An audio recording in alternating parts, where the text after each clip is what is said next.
안녕하세요. 오늘은 고대 텍스트, 특히 성경의 세계로 좀 더 깊이 들어가 보려고 합니다. 네, 반갑습니다. 이번 딥다이브에서는요, 그냥 번역본만 읽은 걸 넘어서 왜 그 원어라던가 역사, 문화, 또 뭐 탈무드 같은 이런 도구들이 왜 필요한지 한번 파헤쳐 보는 게 목표입니다. 그렇죠. 핵심은 엑세제제시스, 그러니까 텍스트 자체의 의미를 좀 끄집어내는 거. 그리고 반대로 우리 생각을 막 집어넣는 아이스제제시스를 경계하는 거. 여기에 있겠죠. 맞습니다. 가장 중요한 건 역시 듣는 자의 자세인 것 같아요. 저자가 뭘 의도했고 첫 독자들은 이걸 어떻게 느꼈을까? 이걸 발견하려는 거죠. 네, 우리 어떤 21세기적인 안경은 잠시 좀 벗어두고. 좋아요. 자, 그럼 한번 시작해 볼까요? 좋습니다. 첫 걸음은 역시 언어겠죠. 히브리어의 세계로 한번 들어가 보면 어떨까 싶은데요. 이게 뭐랄까, 그리스 철학이랑은 좀 다르다고 들었어요. 거기에 좀 추상적인데 히브리어는 훨씬 동적이고 관계 중심적이다. 네, 맞아요. 예를 들어 진리, 그 에메트라는 단어 있잖아요. 네네. 이게 그냥 사실 이걸 넘어서요. 신실함 또는 믿음직함 같은 그런 관계적인 의미가 훨씬 강해요. 아, 그렇군요. 그냥 팩트가 아니라 관계 속에서의 어떤 성실함 같은 거군요. 그렇죠. 또 헤세드 같은 단어도 마찬가지예요. 보통 뭐 인자, 자비 이렇게 번역은 되는데 네. 많이 쓰이죠. 근데 그게 언약 관계 안에서 조건 없이 베푸는 헌신적이고 신실한 사랑이거든요. 그 깊은 뜻을 사실 번역어 하나로는 다 담기가 좀 어렵죠. 하긴 단어 하나에 그렇게 많은 의미가 담겨 있을 줄은. 살롬도 그래요. 그냥 평화 이게 아니라 모든 게 제자리에 딱 있고 온전하고 조화로운 상태. 그 총체적인 안녕을 말하는 거거든요. 와, 정말 번역만으로는 놓치는 게 많겠네요. 네, 그래서 원어의 뉘앙스를 아는 게 중요하죠. 언어뿐만 아니라 이 이야기들이 실제로 벌어졌던 그 시공간도 중요할 것 같은데요. 예를 들면 열왕기 하에 나오는 그 히스기야 왕의 수로 터널이라던가. 아, 네네. 실로암 터널 말씀이시죠? 네. 그리고 또 다윗 왕조를 언급했다는 그 텔 담비문. 이런 고고학적 발견들이 나오면 성경 이야기가 갑자기 확 현실감 있게 다가오더라고요. 그렇죠. 텍스트에 생생함을 더해주죠. 지리적인 이해도 마찬가지예요. 예루살렘으로 올라간다는 표현이 있잖아요. 네, 있죠. 그게 실제로 거기가 지대가 높기도 하지만 동시에 어떤 영적인 상승의 의미도 같이 담고 있는 표현이거든요. 아, 단순한 지리적 표현이 아니었군요. 네. 그리고 또 하나 정말 중요한 게 당시 문화예요. 특히 명예, 수치 문화. 이게 현대 서구의 어떤 죄책감, 무죄 문화랑은 상당히 결이 달라요. 아, 명예와 수치. 그러고 보니까 그 돌아온 탕자 비유요. 거기서 아버지가 막 달려나가서 아들을 맞이하는 장면 있잖아요. 네, 아주 유명한 장면이죠. 그게 그냥 기뻐서 달려나갔다기보다는 그 문화 속에서는 아들의 그 수치를 가려주고 사람들 앞에서 다시 명예를 세워주는 엄청 파격적인 행동이었다는 걸 그렇게 보니까 확 다르게 느껴지네요. 정확합니다.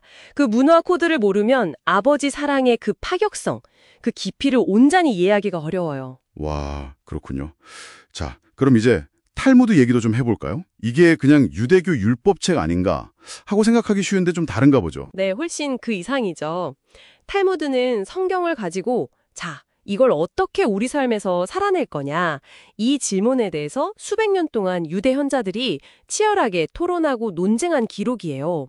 딱딱한 규칙 모음이라기보다는. 살아있는 대화록 같은 거네요. 삶의 구체적인 적용을 다룬다. 흥미로운데요? 혹시 구체적인 예시 같은 게 있을까요? 아, 아주 흥미로운 예가 있죠.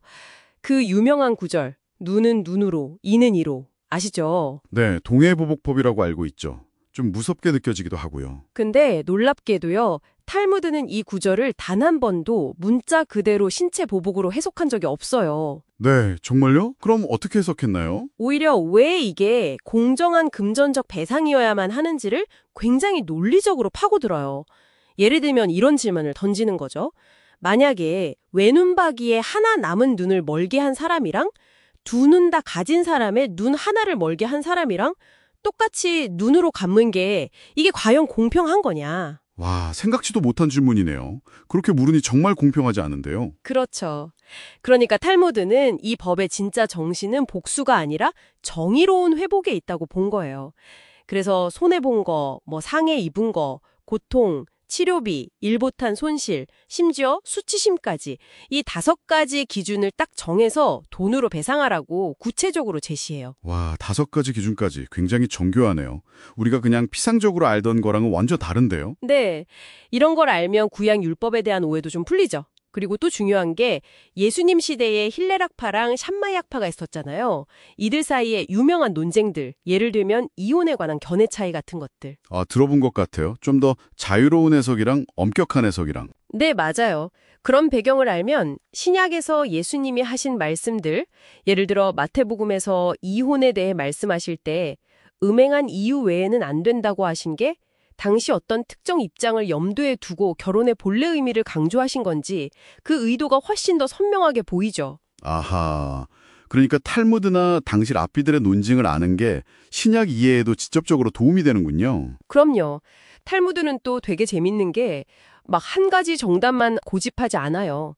다양한 의견들을 제시하면서 엘루베엘로 디브레 엘로힘 하임, 이것도 저것도 모두 살아계신 하나님의 말씀이다. 이렇게 말하기도 하거든요. 해석의 다양성을 인정하고 끊임없이 질문하게 만드는 거죠.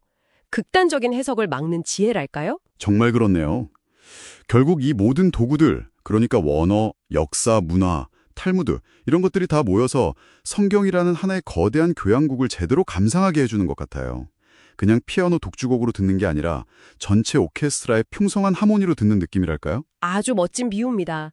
네, 각각의 악기 소리가 다 함께 어우러질 때 비로소 그 깊이와 웅장함을 제대로 경험할 수 있는 거죠. 네.